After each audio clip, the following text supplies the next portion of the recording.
Hiring employees can be hard. Whether you're hiring your first employee or your 100th employee, it's not an easy thing. And the stakes are pretty darn high because if we hire the wrong person, it ends up costing us a lot of time. It ends up costing a lot of money and having to find another person, start the process back up, or it loses confidence. We end up losing confidence in the process. And that's kind of my story as I went and as I grew as a CEO. So in this video, I'm going to walk you through my 3-part and 9-step high confidence hiring process that's helped our company scale to be a 5-time Inc. 5000 company award winner and one of the best companies to work for in the state of Oregon.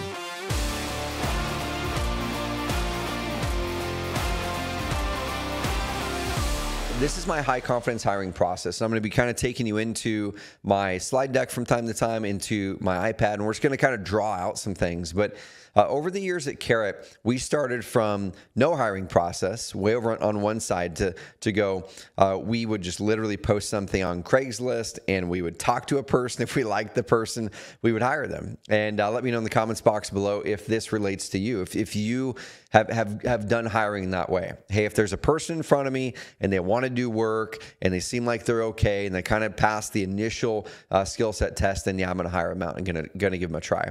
But what I want to argue is when you go through and do a hiring process really, really well and do it effectively and vet the person ahead of time and have a real process to go through, you can build confidence to know that before you ever even make that person an offer, that there's an insanely high chance that they are going to be a great fit for your company, not something where you're going to have to risk or wonder if they're going to be a fit later. So let's dive into the iPad right here.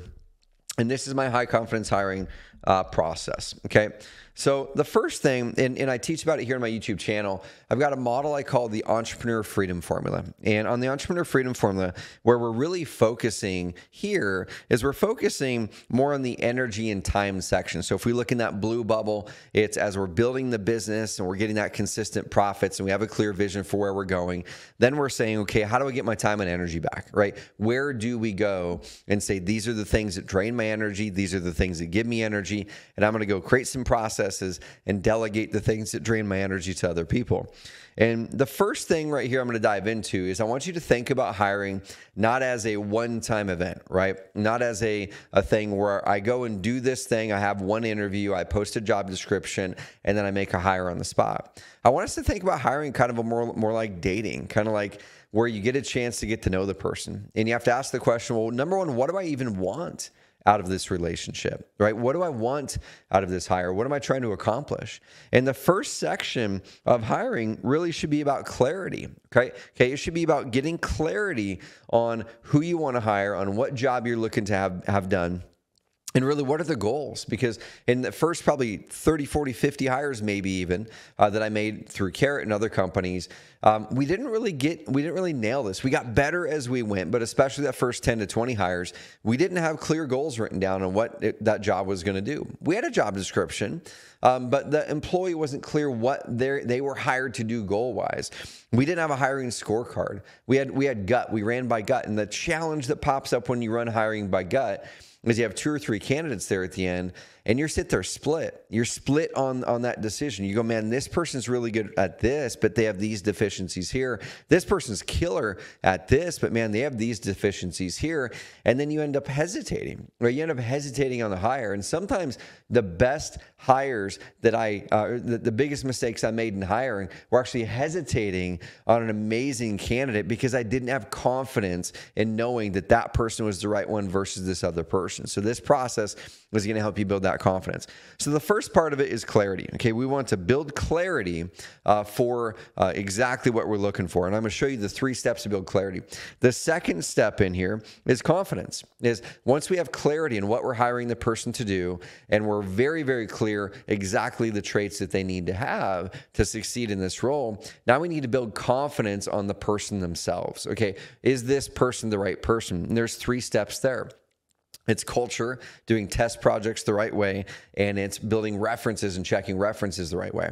Okay, the third part now of the high confidence hiring process is now getting commitment. Okay, after we've nailed clarity of the job role, the goals, of the traits that we want to have, and then we've really gone through and made sure they're a great culture fit, ran test projects the right way, and checked references the right way. Now we need to get commitment, full commitment from that team member and from you as an employer to be able to really onboard them effectively. During the commitment phase, we're going to talk about how do you make offers effectively, an offer that sticks, an offer that's compelling, an offer that gets your best prospects to want to work with you. And then the next thing is how do you align expectations? Okay, because that's one of the biggest mistakes I made early on in hiring. I would fall in love with the candidate. I would fall in love with the idea of delegating something off, and all the energy that had gone up to that part of the process. I'm like, amazing, let's just hire them and we'll figure it out as we go. And I found that usually when that happens, we end up losing several weeks or several months, sometimes even, because the expectations weren't aligned. We get a month in or 2 months in or a whole quarter in, and we realize, man, I really wanted them to do this and to accomplish this, but I didn't communicate that clearly. So they kind of went in this direction. I let them go that direction because they're a new employee. I want to let them run, but I didn't clearly communicate and align exactly what I needed them to accomplish in this first 90 days. And then we onboard them effectively. So in this video, we're not going to be able to go into detail on all 9 of these sessions. We're probably going to be able to dive into them in other spots in this YouTube channel. So subscribe and you'll be able to see every single one of these 9 sessions. I'll build out a video for each one. But I'm going to focus on the overall kind of few most important things. That if you focus on these few most important things, I think it's going to give you a really, really good jump. Okay. So let's go back up to clarity now. The very first thing on the clarity side is we need to pull away and say, what is the job to be done, right? What is the job to be done? What do I need to have this person accomplish and do in this role? Why do I feel the need to actually have someone hired for this role? Okay, what gap is there? What bandwidth challenge is there? You know, what skill set gap is there to be able to hit the goal? Are you now maybe getting wore out by things that drain your energy and you really need someone who loves that stuff to step in? Get really specific with it. And the thing that I like to start with is something I call a 4R doc. Now, I got this from a friend of mine, Alex Sharfin, who's an amazing entrepreneur and coach. And the 4R doc really stands for this. It's role, responsibility, results, and requirement. Okay, role, responsibility, results, and requirements. The role essentially is, what is the job hired to do, right? That's a sentence or two that walks you through what the heck the person is hired to do there, okay? Now, the next part of it is responsibilities. That's the big old list of things that person's actually going to kind of do on the daily, weekly, monthly, quarterly basis, okay? These are the things they're responsible for. It kind of lists out the actual activities that they're likely going to be doing and the things they're going to be owning in that role. Now, the part about the 4R doc that's so key in helping to create clarity for you and clarity for that employee or that prospect, if you haven't hired him yet, is the results section. Most job descriptions do not have a results section. They have a big old list of things that the person needs to do and a big old list of requirements, right? A bachelor's degree and this and that, but they very rarely have, well, what are the results I'm going to measure the success of this role by? And so in that job description, write down the results. Okay, in my Epic coaching program, we actually give everybody all my templates from inside of our Inc. 5000 company here at carrot.com, where you guys can just use them. So go to carrot.com/epic if you're looking for a high-level coaching program in a group. That's kind of where that's where I throw my passion out on the table for our Epic coaching customers, which has been an amazing, amazing blessing. It's been a blast. So after we have that 4R doc down, that shows that we've put some thought into actually saying, what do I need to hire and what results need to happen? Okay, that's a 1-pager, ideally max 2 pages.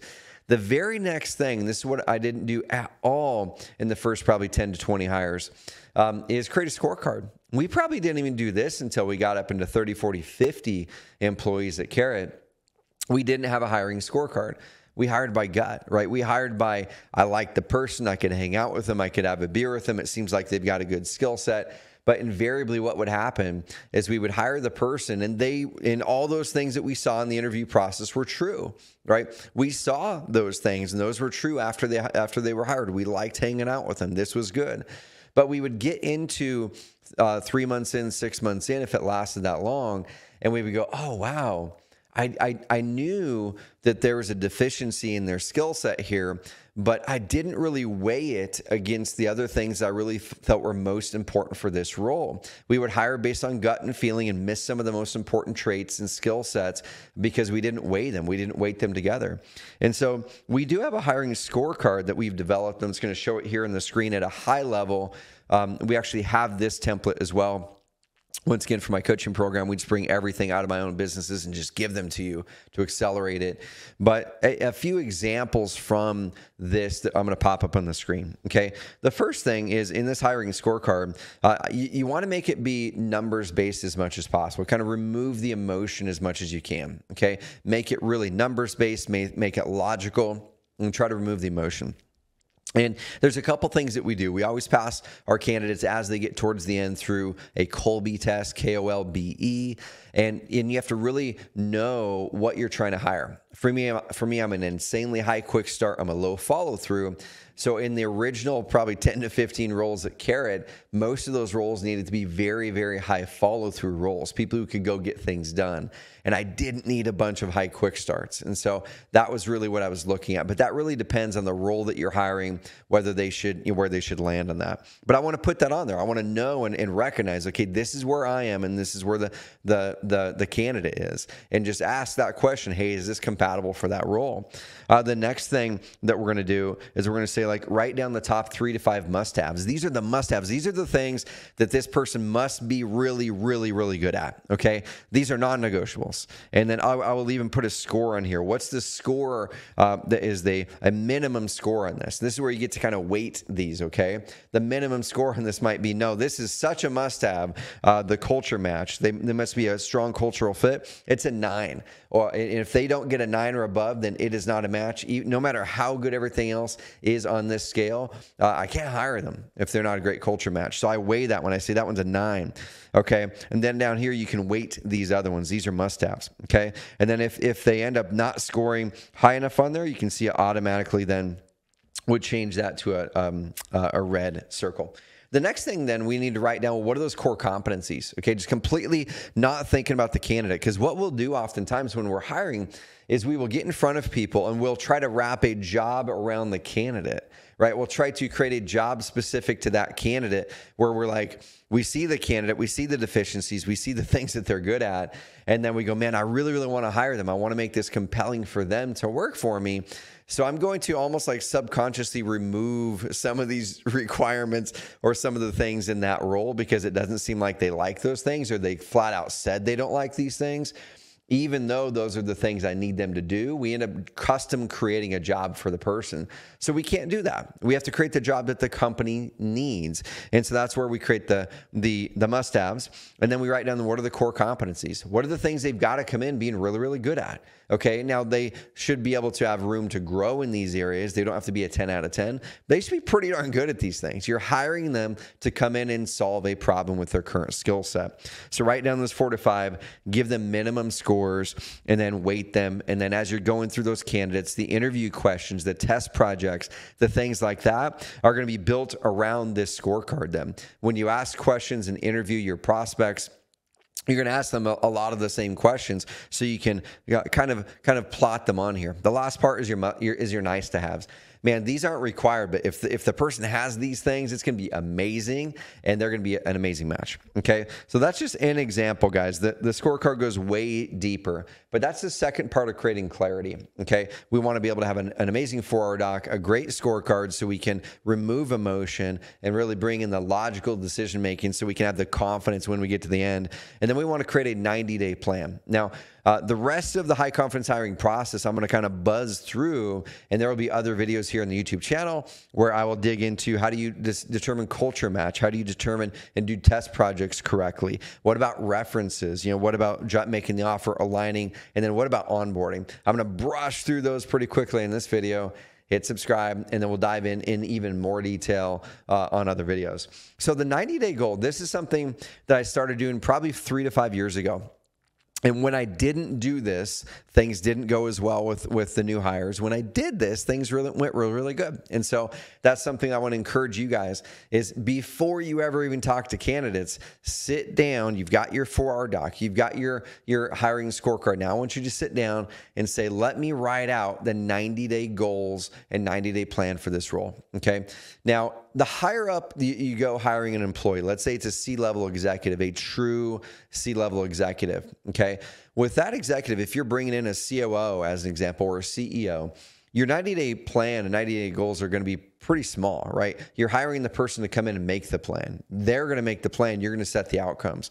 But let's say that this is for an employee who's not in an executive role. They're not a VP. They're not in the C level. They may be in the director or below, or an individual contributor. Okay, so the 90-day plan, this is something that really helps me in a big way because it helps me get insanely clear and specific, and then communicate it to that candidate exactly what we need. Right? We're hiring this person to do certain things.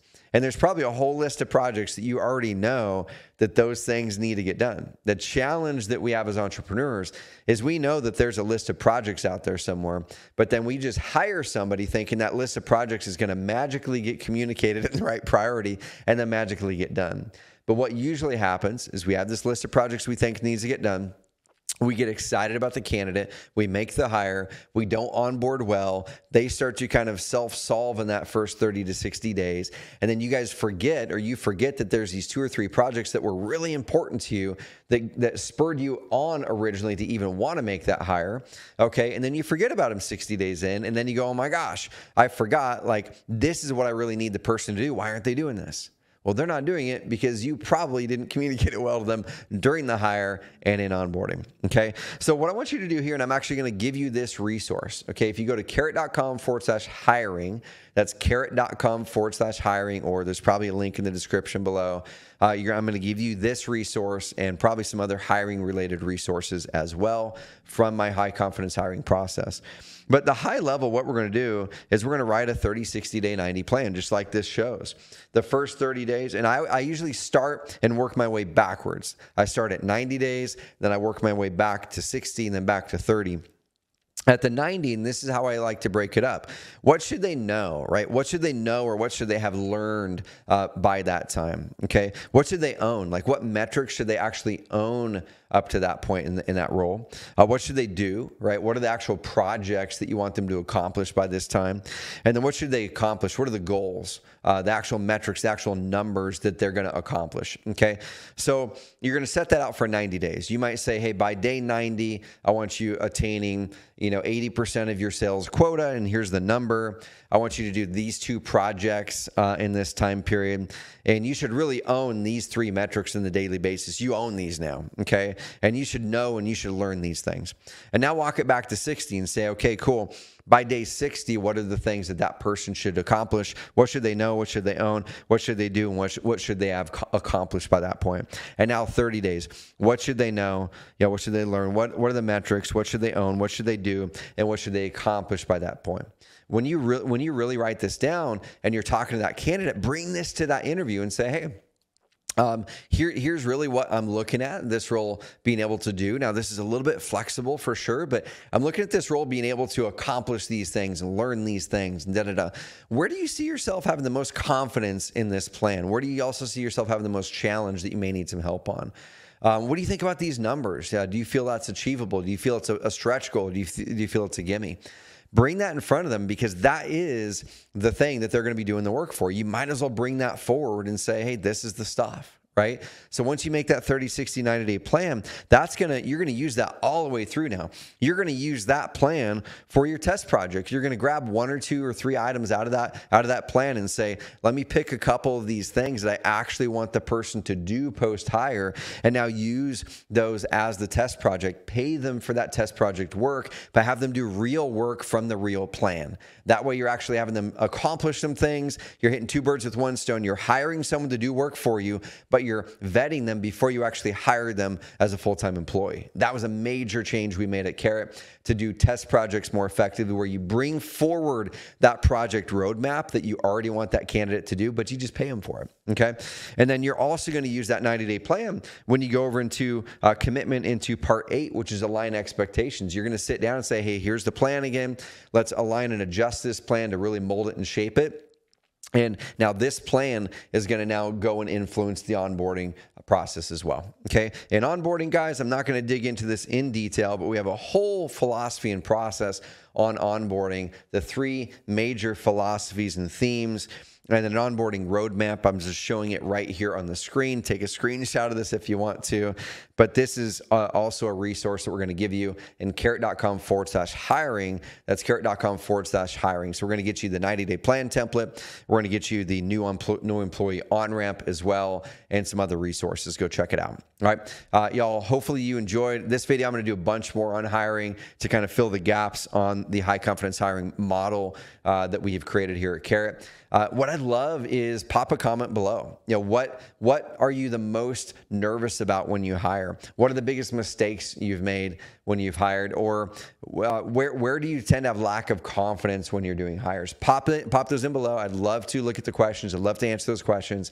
And those might turn into future videos. But go to carrot.com/hiring. Let's get you these resources. And I want you to build that confidence when you're hiring, because when you do, you can move more quickly. You hire amazing people who do amazing work, and you can finally buy back that time and build the business of freedom and impact. All right, guys, hit subscribe. Let me know what you thought about this video, and share it up with at least one other entrepreneur who maybe needs some help with their hiring.